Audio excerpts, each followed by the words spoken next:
It's an art studio, not the Taj Mahal. Don't judge how messy the art studio is. Most artists avoid pattern making because they think it's really complicated, but it's actually not. You only need 4 pieces of paper and something to draw with. To start out, get 4 pieces of paper that are 4" by 4" or any square. I prefer watercolor paper because I am using watercolor paint, and you're gonna start out by making a grid. Get all the paper as even as you can. Hopefully they're all the exact same size. If not, no worries. We're gonna end up doing some digital editing by the end of this, so it's not a big deal if it's perfect right now. Get some washi tape or glue dots, something that will keep your paper sturdy against the table while we are moving things around. When you are starting your pattern, only paint towards the center seams. Avoid the outside edges at all costs throughout this entire tutorial. Today I'm making a pomegranate pattern. As we're moving into fall, pomegranates typically become a more popular fruit, and I want to put this pattern on phone cases, notebooks, napkins, and a couple other home goods. I'm choosing a cool toned red and putting pops of yellow and orange in it because that's kind of what a pomegranate looks like. And then pomegranate leaves are sometimes cool, sometimes warm. And since I'm doing a cool warm combo with the red, I'm gonna do the same with green. I'll link all the products I'm using in the description of this video. And as you get towards the end of what you want to be on this, get your medium dry or make it dry. We're gonna move the bottom 2 squares to the top and move the 2 that were on the top to the bottom. Tape your squares in place again and repeat painting just on the center seams. After you've filled in a little bit more, we're going to make it dry again, untape everything, and we're gonna move the right column to the left and repeat painting the center of the seam. And you can repeat these steps over and over again until there's no white spaces that look wonky. This pattern took me 30 minutes to make. When you are done painting your pattern, it should look something like this and be able to be moved around, and it will continue to look like itself. This is called a repeating pattern.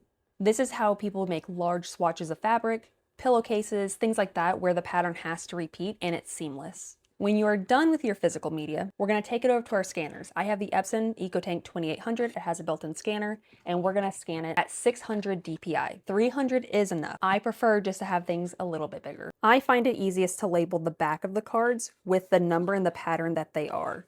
This can also help you keep track of how the pattern lays, and it's easy to mix up. Your scanner is gonna have an arrow in it in the top right corner. This is where you're gonna line up the design. Peep the swallows I painted. This is how it looks laying in the scanner. I like to put something heavy on it just to make sure it's completely pressed down. And whatever printer or scanner you have, make sure that you download the actual driver that goes with it. This is what my settings look like, and then we're just going to rename it. Just something that you can look it up with later. Hit scan, and it's gonna be running for just a minute. After your scan's complete, bring it into some type of editing tool. I recommend Affinity, which is free and it's by Canva, or Photoshop. I am a Photoshop native, so that's the one I will be using, but Affinity, I've used it as well, and it's very comparable. We're going to make our canvas size 12" by 12 inches. That is the normal swatch size for fabric and any other pattern that you'll submit. Bring your pattern into your software and resize it to fit in the square as close to the edge as you can get it. We're gonna duplicate the layer and just work on this top layer. First order of business is going to be getting rid of seams and small mistakes. Don't worry about coloring or anything yet. This tool here is called the heal button. You can use that, go around and select small mistakes, and it matches it to the most surrounding pixels. We're gonna go around the entire document and all of our little mistakes before we move on. And what you're looking for is anything that looks like an accident, like a little smear here and there. And the smaller the brush, the better, because then it's not as detectable that it's been edited. Even the subtle ones. When it's in a pattern, it can highlight what's actually there. Be sure to zoom out often so that way you can continue catching mistakes. Because every time you zoom out, I promise you're gonna find something new. Now, to remove the paper seam, you can do the exact same thing and run across the seam. I would recommend doing it in dots instead of in swipes, but something you will notice is that it's gonna want to pull from the same seam, so sometimes it doesn't even work. If you go to the same section, you can hold that down and you can do something called the patch tool. Circle small areas and then move it over to where it's just paper texture and it starts to disappear. When it comes to on the actual artwork,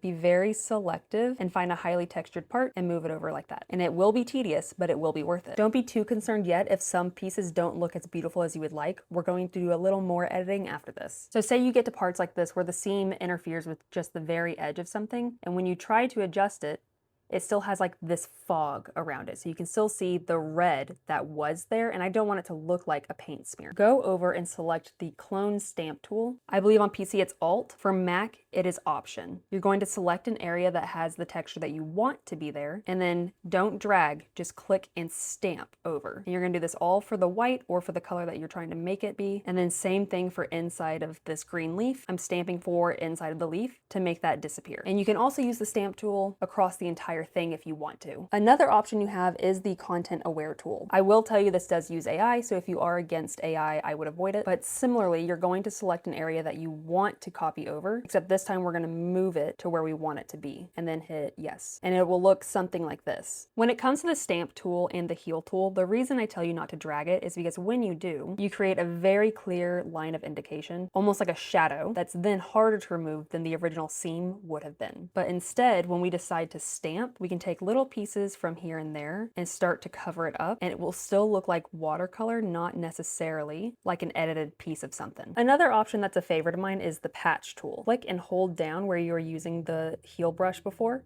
and slide down to patch tool. This one, you can select what you want to patch and then just drag it over, and it will do its best to make it match. Now you can still see a subtle seam around it, so I would still use probably the clone tool or something else to soften the effect, but overall this is a really good option. Over here was the heel tool, over here was content aware, and over here was the patch tool, and then I used the clone stamp throughout to help do disguising. I will let you make your own decision, but my preference is the patch tool. Do what we did here with the rest of the seams. By the end it should look like this, and what we just did with the paper we're gonna do again with our design. Use the transform tool and pull this down until it fills up only a quarter of the screen. One thing that will make your life easier is if you click and drag on the rulers on the side, you can bring guides to the center, going up and down and sideways, and you can resize there to make it perfect. Duplicate this layer by dragging it down to the plus sign, and you should be able to just move it up and have it align perfectly. Then you can select both of these layers by holding down the shift button, duplicate it again, and then drag them over to the side. Then you can adjust the individual layers by just selecting them over here, and then moving them around until everything lines up just right. Select the top layer, hold down shift, select the bottom layer, and we're going to put this all into a folder. We're going to do it again where we correct any seams that are obvious. After all of your seams are taken care of, now we can worry about the color. Go over to the adjustments menu on the side. We're going to do levels. This is called a histogram. A histogram gives you value ranges. Here is all the darkest darks, the midtones, and the highlights. Whenever we see a flat line like this and then a sudden mountain,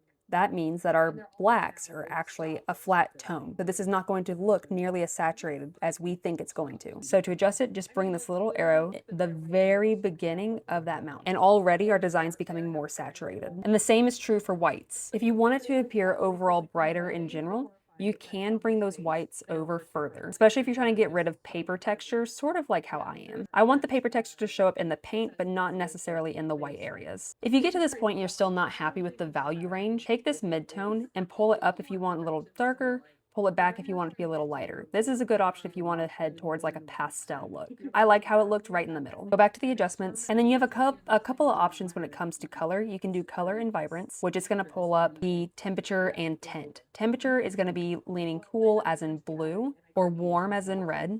So if I finish this painting and I felt overall it was too cool, I can make it warmer by adding some yellows into it. If I thought it was too warm, I could add some blue tones into it. And I actually think I do want it to lean warmer. Not by a lot. Same thing is for tint. Go this way and it's gonna be more pink. This way it'll be more green. I'm gonna pull mine a little bit more green. Another option is to go to hue and saturation, and you can select individual colors. So say I was happy with the green, but I wasn't so happy with the red. If I wanted to be more vibrant and saturated, I could pull up the saturation. If I wanted all of those pomegranates to be gray, I could pull the saturation all the way down. Lightness can also help create a pastel effect. So if you wanted it to be lighter, you could bring it up and it would just turn it almost white or almost black if you go down. Very emo. I kind of like this in a different way. You can even decide to change the color entirely. So if you didn't want these pomegranates to be red anymore, you can pull them down the color wheel and it will change the color of just these. Same thing for the leaves. If I wanted to change the color of the leaves, say I wanted more blue, and I do often like a blue leaf. I could go somewhere around here in the cyan area. I could make them more saturated or less saturated, and you can really mess around until it's how you like it. Once we're happy with it, we can go ahead and export. Go to File, Export, Export as a PNG, put it wherever, name it however, and then we are going to use Printify to make products. Say I wanted this to be on a towel. There's golf towels, microfiber kitchen towels, full-on beach towels. We are going to select hand towel. Make sure you check where it's manufactured so the shipping isn't going to be outrageous for you. There are options that are only in the UK, some options only in Australia and all over the world. I'm in the US, so that's where I'm going to be shipping from. And then upload your design. Over here, select create pattern, and then it's going to put your print all over this. Adjust it to your liking, and this is what our towel is going to look like. Then we can go to preview and we can see the mock-ups that they made for us. And look how cute that is. Next, I'll show you how to make patterns on your iPad, which is going to be a lot easier than how we just did it.